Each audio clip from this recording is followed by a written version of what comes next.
The NFC North is expected to be one of the most interesting divisions this season. Now, Aaron Rodgers and his reign on that division is gone. He's off to New York. And right now, the Detroit Lions, believe it or not, are the favorites to win the NFC North. Welcome right into GoldSheet TV. I am your host, Eric Pauly, with my co-host, Dan Alexander, at Newbie Talks on Twitter. And today, of course, we're talking some NFC North. Before we get into it, I want to remind everybody to like the video and subscribe to the channel. It's the best way to help us grow. All three GoldSheet products, Extra, Confidential, and GoldSheet, are now one product on GoldSheet.com, and all the LTS picks that were on GoldSheet.com are now on WagerTalk.com. And we have baseball picks as well, are up on WagerTalk.com. So I know we're talking football, but if you're still into baseball, hop on over to WagerTalk and get that package. But then let's get right into it. So the Detroit Lions last season, they start off slow. They finally click. They go on this crazy run. They did their part in trying to secure their own playoff spot besides that game they lost against the Carolina Panthers. But, of course, the Seahawks knocked them out. Now, heading into this season, Detroit is the darlings of the NFL world at this point, right? Like, the pundits and the fans are all obsessed with them. They think Dan Campbell is great. The offense, by many metrics, was one of the best in the NFL, which was, you have to give credit where it's due. That offense was humming. But now you have a situation where the Lions are plus 140 to win their own division, the NFC North. Dan, at this point now, do you think that the Lions are overhyped, or is this a good football team? I mean, the thing is are they overhyped, or are they just hyped and we're not used to seeing the Lions have preseason expectations? I think so much of maybe the feeling that this team is a little bit too overhyped heading into the season is the fact that, it's just not what we've come to expect from a Detroit Lions off season. But they do have absolute studs up and down this offense. Like you mentioned, like their offensive metrics were incredible, but yet they still stumble out of the gate. They win, 1 of 6, or they go 1-6 to start the year, and then they rattle off 8 out of their last 10. So sure, they were at least competitive last season. However, a lot of that had to do with the fact that they had to stay competitive offensively because they just weren't really stopping people with any regularity. I mean, when they were at home, it was just tell me what the number is and let me take over on that. And I don't know if that changes this year because offensively, I mean, studs all over. Amon-Ra St. Brown, decent compliments in a Josh Reynolds and a Marvin Jones if they can stay healthy. And with the offensive line that they have, Jared Goff in his whole entire career has shown if I have time, I can make things happen downfield. And then you just look at what's happening with them in the running back room. Sure, you lose some continuity there, but I think David Montgomery is a fine replacement to add and pair with their first-round pick and Jahmyr Gibbs, who he could potentially be an absolute fantasy stud with who's in front of him. So overhyped? I don't think so. I think maybe in the odds world, it gives me a little bit of pause seeing them as favorites, but I think the excitement around this team is real. It's palpable, and I think Dan Campbell definitely has his finger on the pulse. Well, maybe I have some questions on what he does game day. Yeah, so just to put things in perspective, right now looking at DraftKings, the Lions are plus 140 to win the NFC North, which is the favorites, but it's not like they're negative odds there as if they're fully expecting. So it is telling you that the market does think that there is a situation where the Lions are not living up to this hype. But I think you made some great points because, simply put, this is a good football team. What they did offensively last year was only rivaled by the Chiefs. Now, am I expecting that same exact offensive outburst to continue? On one hand, no, because now teams will have all this tape on Ben Johnson and how he likes to run his offense. So now, just with any situation in football, the more that the other teams know, the more they study you. It's now on his shoulders to kind of adjust. But you mentioned the wide receiver room. You also failed to Jameson Williams, their first round pick last year, who's suspended for the first 6 games for gambling. Only the first 6 games he was gambling in college, so he'll be back in this mix. And Detroit also had one of the worst injury lucks on offense last year, and they were still able to put up those offensive numbers. So the team with a stout offensive line, very stout, we're talking top 10 in the NFL, simply on the offensive line, with weapons that are really, really good on the outside and in the backfield. And now, like you said, Jared Goff, throughout his career, the way to get to Jared Goff is to pressure Jared Goff. If Jared Goff has all day to throw the football, he's going to be a decent quarterback. So the Lions right now have the makings of a really good team. And defensively, the way that they added T.J. Gardner-Johnson, Emmanuel Mosley, Cameron Sutton, Alex Anzalone, they drafted Jack Campbell in the first round as well. I personally would have liked to have seen them not take the luxury pick in Gibbs and take a more established defender there. But I think that this team, from a talent perspective now, they're undeniable. The next question then becomes, is Dan Campbell the guy to right the ship? I'll start by saying I thought coming into last year, he was an absolute joke. He started off 1-6. I felt validated. Then the way that they turned the season around, I can't say that he is a bad coach at this point when I really thought that it was the case. So talk to me, Dan. What are your thoughts on Dan Campbell?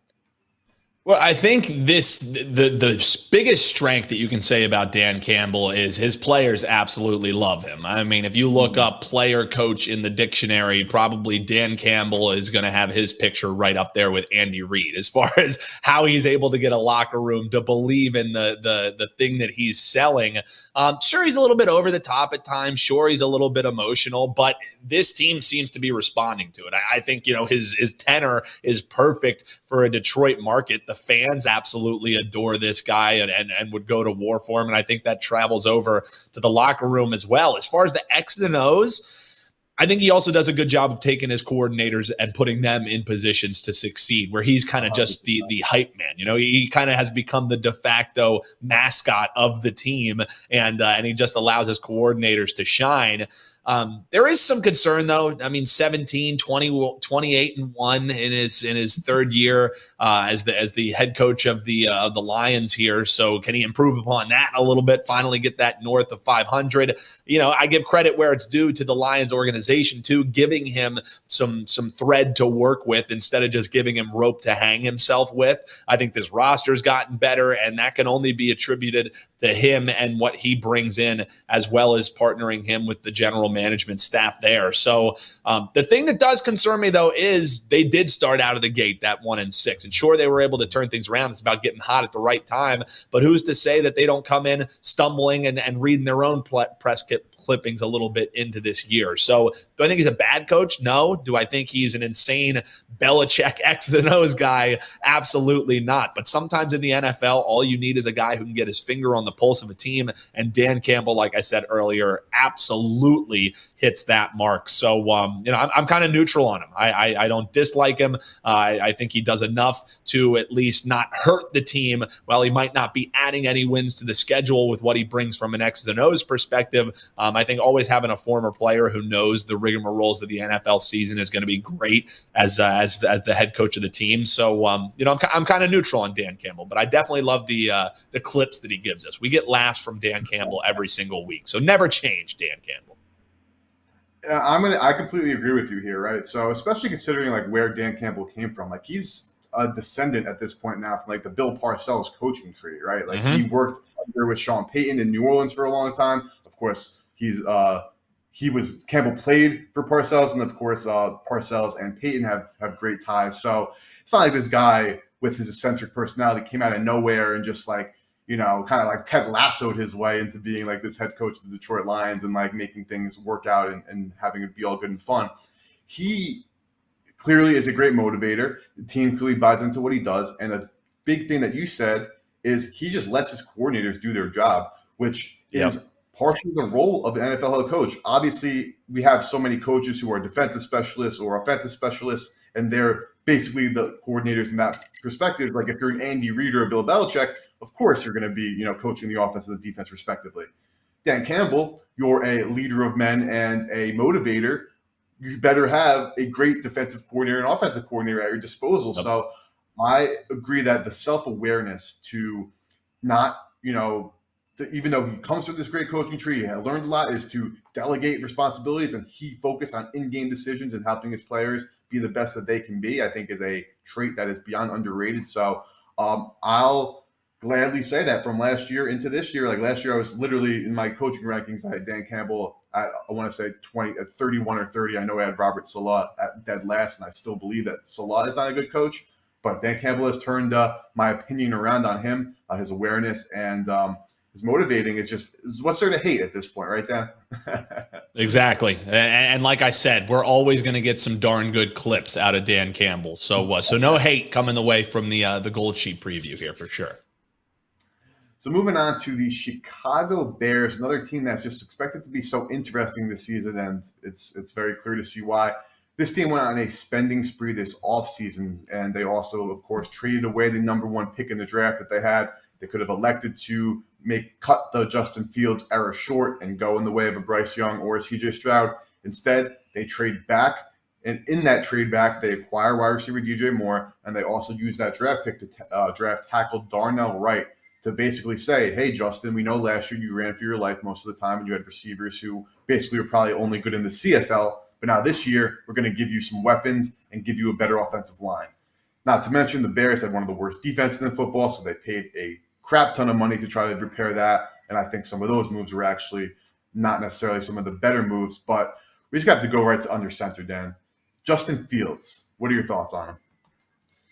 I mean, the jury's still out for me. I mean, let's be honest. What he can do is unbelievable. The speed at which he plays at is just a thing of beauty. I mean, if you're a fantasy football player, having a guy like that can get you those rushing touchdown points as opposed to just 4 points for passing touchdowns, he's your dream because 17 passing touchdowns, 11 interceptions. That's the part that gives me pause with Justin Fields. That's not going to get it done. However, there's a reason why he now holds the NFL single game rushing record. There's a reason why he became only the third quarterback in NFL history to reach 1,000 yards. And that reason is he hasn't come along as a passer just yet. Now, he has a rocket of an arm. So if he could hone that in a little bit, you get a quarterback coach who's able to have his accuracy come up a little bit. That's gonna pay dividends for this team because they finally, like you said, they added some pieces offensively. However,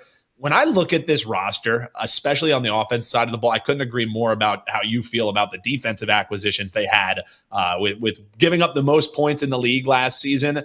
It's not going to get it done just bringing in some guys. And guys is really what I think of. Yeah, guys is what I think of when I think of this Bears team. Because to me, it looks like, you look at the skill players, a banged up Darnell Mooney, Chase Claypool who's coming off an injury. Now DJ Moore, finally you get some speed in that core to pair with some of that size. But then your running backs, Dante Foreman, Khalil Herbert, like the offense to me, to stick with the fantasy analogy, looks like the guy who uses his first round pick on Josh Allen, and then he's just trying to retcon all the other positions. It seems like they have Justin Fields and then just a bunch of guys offensively. And that's what I look at with this whole roster. It's not that they're an absolute, it's not like it's a dearth of talent on this team.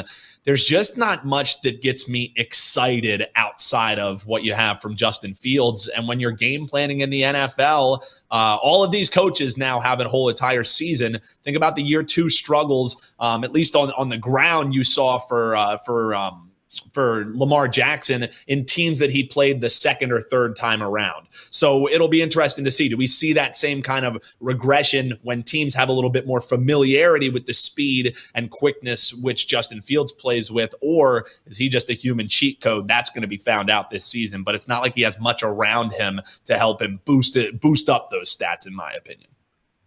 Yeah, I think that's a great point. So while last year as a passer, we'll see clips on Twitter. It's like, oh, are you sure Justin Fields isn't a good passer with him throwing like one good throw? It's like, bro, look at the season-long metrics, right? Like you could find one good throw from any NFL quarterback if they're in the National Football League. I'm sure they made a good throw in their life. But things that stick out to me with the Bears is that offensive line I am still not sold on. Of course, adding a rookie who can hopefully be there for the long haul is a great addition. Also, Nate Davis is a help there, but still not one of the better offensive lines in football. And what I'm looking at, though, is with Justin Fields, I actually own him in my dynasty league, so I hope that he'll be good. I don't have really a strong opinion for or against. I think it's obvious he's not a great thrower. I think his athleticism, though, is obviously also off the charts. So I'm just going to say like 50-50 on him. I could see both directions. I'm not hammering any over props. I'm not betting MVPs. I'm also not betting any unders on Justin Fields. Go ahead. Go ahead. No, go ahead. I was going to shift gears and talk more just on their holistic approach on the season. So you have something to feel specifically, please. No, I think we clearly are thinking the exact same thing, because I was just going to hop in and say, well, I might not be betting any, overs. I might not be betting any, props for Justin Fields. I look at just their yes, no to make the playoffs, to miss the playoffs. And, I'm not a chalk eater. I'm not really a future bettor, even if it is nice plus money. We've talked about that. But I would be more adept to laying minus 190 on no to miss the playoffs than I would be taking plus 160 on the get back to make the playoffs. Is my outlook on this team personally. No, I completely agree. But the one thing I will look at will be their win total. So last season, the Bears were blown out a lot, but in one score games, they went 1-7, right? In football, just based on how variance and how luck breaks, 1-7 isn't sustainable. Like eventually, like we talked about the luck factor, unless you have Mahomes and you're going 7-1 year after year, which is going to be a thing, going 1-7 in one true score games is not going to continue. It's going to have to kind of regress to the mean at some point. And also the Bears, like we mentioned on the AFC West, where the Broncos spent the most money in free agency, the Bears are right there under there. So since 2000, there have been 20 similarly underachieving teams in terms of losing in one-score games, like the Bears 1-7, like I mentioned. And 19 of those 20 teams increased their wins next season by an average of 3.5 wins. Then you add in the fact, again, that the Bears spent all this money in free agency. While I'm not sure that they addressed the right position groups because they spent so much money on the linebacking position when they should have added help at pass rusher and cornerback. But all of those two metrics, the fact that they spent the money and that they were so bad in one-score games, leads you to believe that they have to win more than 3 games. However, are they winning 9 games or are they winning 6 games? You know what I mean? And I would have to venture to say that they're winning closer to 6 than they are 9 this season. Yeah, and I think at least when you see the schedule sitting alongside you, at least there's a Cardinals game on there. You see that there's a Falcons game on there, but outside of that, they have some competitive games, and you also have to play the AFC West, who you can go back and look at our preview on that one. We think that there's going to be some competitive teams in that division as well. So the game against the Raiders, the game against the Falcons, their 2 games against their in-division opponents, that's going to be the difference of do they go over that season win total. But I'm right there with you. I'm not alt-lining this thing up to try and get some extra plus money. I think I maybe you could talk me into looking at their posted season win total, but I don't think this team's going to be competing at least this season for a potential playoff spot. It's just a team that I think is also going to have some trouble maybe covering some spreads just with what that defense brings to the table. And just like you said, I don't know if I saw enough improvement there for a year-over-year leap from how poor they were last season to really taking a leap here into the second year and getting a little better. Yeah, that defense was just absolutely abysmal last season, and no way around it is going to make it that much better whatsoever. But moving on to, in my opinion, I think so. We kind of saved the most interesting 2 teams for last. We talked about the 2 most popular teams first. But now I think that there's more discussion around these next 2 teams. We're going to be starting in Minnesota with the Vikings. Now, we don't need to do too much rehashing of last season. Vikings, 11-win team, win the North, all this crazy metrics and one-score games, obviously unsustainable. They get beat up by the New York Giants nonetheless in the first round of the playoffs. So what do the Vikings do? They go internally, their new GM, I don't want to mispronounce his name because I'm bad at pronunciations, but he has a moment of realism and he realizes that this team is nowhere near as good as their record. They are not a perennial playoff team, and they're better off by being somewhat of sellers in a sense rather than pretending that they're this legitimate playoff team and pushing more chips in the middle of the table. So they let Dalvin Tomlinson walk. They let Adam Thielen walk. They let Patrick Peterson, Cam Dantzler, Duke Shelley walk. They draft Jordan Addison, which will be helpful. And when they made their biggest signings of the offseason, that were not players that we were re-signing, they were looking at defensive players, Byron Murphy, Marcus Davenport. So I think that for starters, there's a huge thing to be said for the self-awareness this front office had to realize they're not good enough and then to kind of like do a mini kind of rebuild. So now at this point, considering that they themselves looked at their team and said, we're not as good as we were last year and we kind of needed to reevaluate the roster. They shed more players than they realistically added. Are the Vikings now being somewhat a little bit underrated because now that they looked in the mirror and said we're not as good and they kind of went about things, or the fact that they're self-aware enough to kind of make these moves give you hope that like this team at least knows what they're doing. Which kind of boat are you in there, newbie? How much of the success as well had to do with Kevin O'Connell coming in? I think he is a terrific head coach, and I'm kind of with you. I love the way that you posed that because while organizationally, it was all about the self-awareness. You could have just rested on the laurels and been able to pitch to fans and really try and pull the wool over people's eyes and just say, no, we're just a couple pieces away. Winning close games is a mark of a good team. It might look like they're saying, hey, let's take a step back here, but they still have a pretty damn good roster, Eric. And now they don't have big brother Aaron Rodgers giving them noogies every single year. So what did they do? They went out and they said, let's get some younger talent and start building up this team with Kevin O'Connell having his guys, not the hangovers from Mike Zimmer and the same song and dance that he was doing. So if a big reason why people are maybe down on the Vikings is because you see some marquee names like Dalvin Cook, who was always injured, or an underwhelming Adam Thielen offensively, there's still this guy. I don't know if you've heard of him. His name's Justin Jefferson. And he's pretty damn good. And his usage is only going to increase. Maybe he even makes it a very good situation for Jordan Addison, as you mentioned, coming out of USC. And then they got better at the tight end position as well. Like TJ Hawkinson is a name that people are always talking about getting down on his props over. And this is an offense that Kirk Cousins needs a strong tight end to really shine. And they have the best that they've had since Kirk has been there. So, yeah, it might seem like they're taking a step back, but I think at least offensively, I don't think there's that markedly of a decrease in what they've done. Sure, you underscored the defensive losses that they have, and I completely agree with that, but it's an offensive league, and this is a team that loves being able to air the ball out, so I'm not sure if losing as much on the defensive side really changes how they game plan for games. So I'm not saying I'm crazy high on the Vikings, but I feel like as far as public perception, I'm definitely a little bit more bullish in this division on the Vikings coming into this year than maybe some are.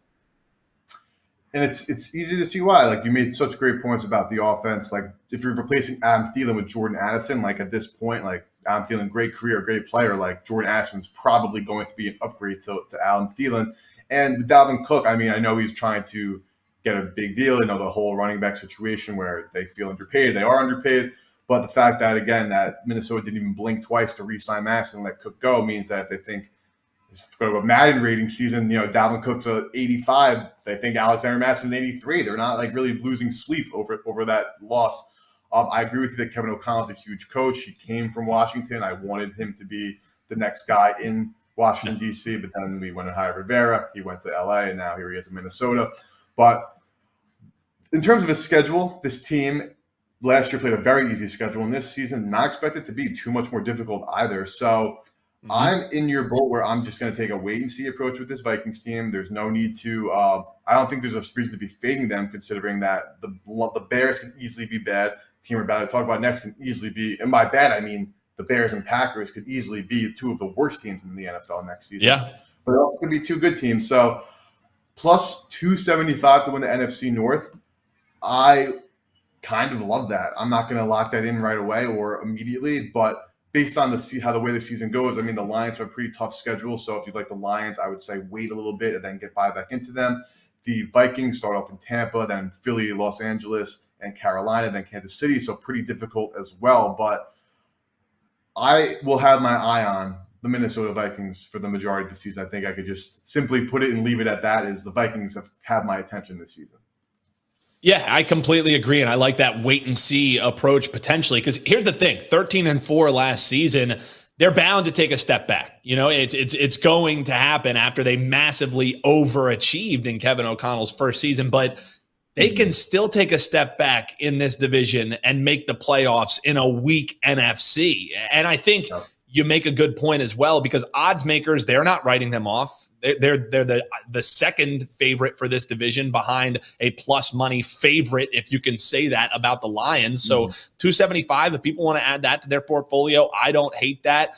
You also look at the market expectations. They're even money to make the playoffs. And then if you look at their 8.5 season win total, it's juiced to the over. So I think it's more noise than anything that people are down on this football team. I think it's just in stark contrast to what they did last year is maybe where there's some negativity around it. But I'm right here with you, man. I think that if people are writing off the Vikings this year, they're going to be sorely mistaken. And in any season win total pools, or if you're playing over at the Westgate or anything, I would only be looking towards that over 8.5. Well, I think it's a good number. I think they get around 9-10 wins, and it's not like, as you said, their schedule got markedly tougher than it was last year. Yeah, completely agree. Minnesota Vikings, a team to don't count out. And they can certainly, they were self-aware enough to know that they weren't that good last year. So that in itself in this league is inspiration, or is inspiring enough to believe that they know what they're doing, right? Like there are some organizations you could say maybe they have no clue what they're doing, or there are probably better ways to go about certain things that even people like ourselves who aren't GMs can still kind of just see, like, what the hell are you kind of doing? Vikings clearly have an understanding of what they're doing. Moving on, again, clearly the most interesting team in this division, the Green Bay Packers. Obviously, Aaron Rodgers is gone. It's the Jordan Love era officially going on. There is so much talk about Jordan Love. Is he good? Is he bad? Nobody knows the answer. We had not seen him play football, so how can you definitively say one of those two things? Not saying you, I'm speaking generally. Green Bay Packers come back this season with a very good defense that they had last year, a very good offensive line that is mostly still intact. They added weapons for Jordan Love and also in the draft, and also what Christian Watson did last season, I think, is very underrated. I think he kind of established himself as, I'm not a huge fantasy player myself, but if there is a sleeper, I would consider him to be a sleeper. Now, there's so much talk about in the NFL how every single game matters, and it's true. Obviously, only 17 of them, every game matters, but for being realistic, the games from the beginning of September to the beginning of November, you can start slow and then still make something of your season. At this point, though, you'd be considering, again, the continuity on this offensive line, the backfield of studs they have, and the ability to have a run game. The fact that they have weapons now, whether or not they are really good, is to be seen. And they have a good defense. Are the Packers underrated now also? Yeah, I don't know if I can say underrated. I can maybe say justly rated. Yeah, I think. Yeah, I mean, I think it's all because of Jordan Love, and I think he's an unknown commodity. I have friends and family who are big Packers fans, and they're telling me that this guy's going to be an MVP candidate this year. I don't see that happening for Jordan Love because he's a true unknown, and all you can do is look at what he has done. And it's not like he came from the SEC, like he played for Utah State. And I know that he had a new coach in his final season and everything, but 20 touchdowns, 17 interceptions in his final year at Utah State before foregoing his senior year. You look at what he did in 2018, it was incredible. 32 touchdowns and 6 interceptions, and he ends up being the New Mexico Bowl MVP. So, okay, there was that. But I'm talking about 2018. I'm talking about 2019. We're talking about a guy who hasn't really played meaningful football. And when he did, he was doing it in a Mountain West conference. So I don't know how you can say, and these pundits who are saying, no, he's going to be great. I don't know how you can say he's going to be great. I don't know how you say he's going to be terrible. Because the thing is just because the Packers have used this pedigree where we have a guy sit behind a really good quarterback and then we have another really good quarterback, there's no guarantee that Jordan Love is going to do that. So I think this team's sole outlook is based on how Jordan Love is going to perform. And in the same breath that I say that, I say you might be selling the team a little bit short if that's the only way. I think that's a very myopic way to look at this team because they have a borderline elite run game and offensive line. That's a quarterback who's unproven's absolute best friend. Their defense, as you mentioned, it's filled with 8 former first-round picks. So all the first-round picks that they didn't get offensively for their man Aaron Rodgers on the offensive side of the ball, those have been all being used up on the defensive side, trying to have Aaron Rodgers elevate that offense. Can Jordan Love elevate it? It's going to be a completely new look with the athleticism that he brings. So it's all just question marks for me. Like, I wouldn't bet anything on this team preseason because you don't know what they're going to be. If you do have a beat on it, all it's coming from is beat writers and practice footage that you're seeing. I think it's pure conjecture around this team because it's uncharted waters that we're entering into with this Packers squad. Yeah, this is like the first in a long time, or at least I can remember off the top of my head, like genuine mystery, right? Like you have genuinely, like we said, like, there's no way unless you are on the Packers coaching staff and watch him play every single day. You don't have. There's no way you have an opinion on this guy, right? Like it's just impossible. You haven't seen him play enough football, so it's just something that's cool, right? Like in a league where Adam Schefter's tweeting off who went to the bathroom at some point earlier today. Having a genuine mystery about who is under center for one of the prestigious franchises in the league is cool, to say the least. But one thing I will say with going into like betting into the Packers, like right now plus 400 at DraftKings, I'm sure you could shop around and find better. So if you can, please do so. Mm-hmm.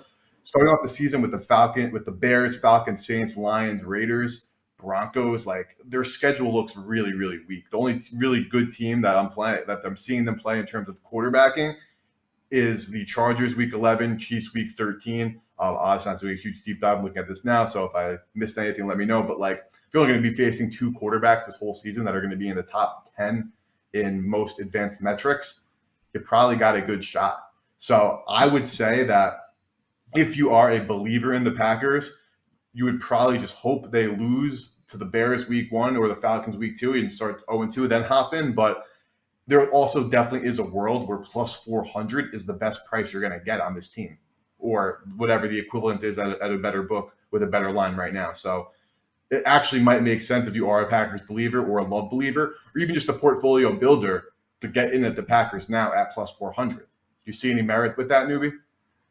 Yeah, I think it's a great point by you because, yes, there's a reality where they start, 0-3 out of the gate. You look at that schedule, there's also a reality that they start 4-1 out of the gate, and then you have a Broncos team that we said there's plenty of questions around them as well. So, I look at this schedule and I think you can easily come up with 8 wins and cash that over season win totals. But again, like I said, and with the juice you have to lay, with the prices that you have to make, I can't bet this team preseason. This is a team that, much like the Vikings, while I feel like I would be a little bit more confident betting the Vikings because we know what they have coming into this season, this is a team that I feel like after week 4, and the fact that they have a late bye week as well, we're going to know a lot about this team because we're not going to have any layoffs to see how they respond to that. So yeah, this is a team that I wouldn't be doing anything preseason. Although if you are high on the Packers, I'm right there with you. Sure, maybe you can get a plus 500, a plus 600 for them to win the division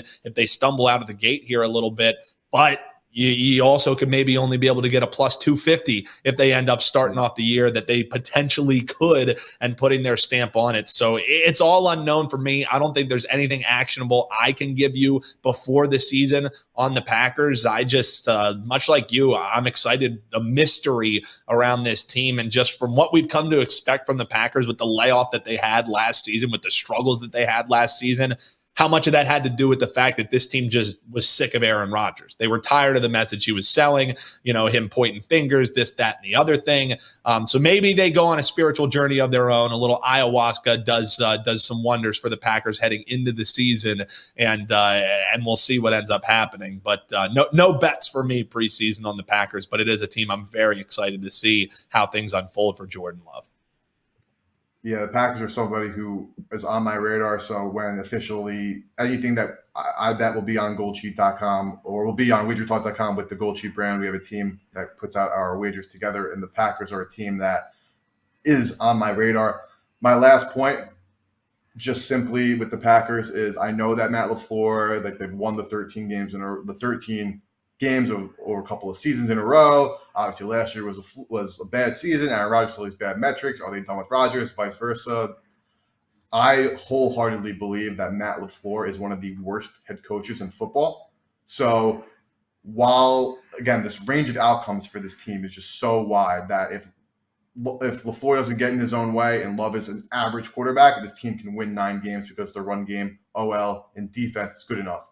However, if Love is terrible, I don't think LaFleur is a good enough coach to overcome everything, and this team is winning 3 games next season.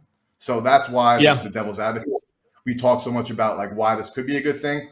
And maybe, again, I will admit when I'm wrong gladly. I will always change my opinion when presented with new information, but I, again, am a wholehearted believer that Matt LaFleur is a terrible head coach. So that is why it's so wide of a range, if you ask me, newbie. Yeah, I'm right there with you. There are 2 major possibilities for this team. And before we wrap things up here, Eric, I just wanted to correct one thing I said. I was scrolling around my notes there. It is a week 6 bye that you're looking at here for the Packers. So I was talking about it being later in the season. I think this is a really nice spot that you and I in week 6 will do a little state of address. We're kind of both, looking at bated breath with this team. But by week 6, I'll know my full outlook on this team. By week 3, I'll probably know my outlook on this team. So this is definitely a team that maybe we have a weekly update, the Jordan Love tracker that we'll have here on GoldSheet TV. So I just wanted to correct something that is a week 6 bye week that we'll be having for this team. So a good spot for them, and we'll know a lot about this team and potential ways to get down on them definitely by that point in the season. We will certainly be able to finally start solving the mystery of Jordan Love and the Packers. But thank you, everybody, for tuning in to another edition of a GoldSheet TV NFL preview. Next week, newbie is on vacation, so we're still up in the air if we're going to be talking the last 2 divisions. We might get some college football back in the fold, obviously. That is right around the corner as well. But again, best way to help support us grow is liking the video and subscribing to the channel. We appreciate every single one of you. Thank you, and we'll see you guys next time.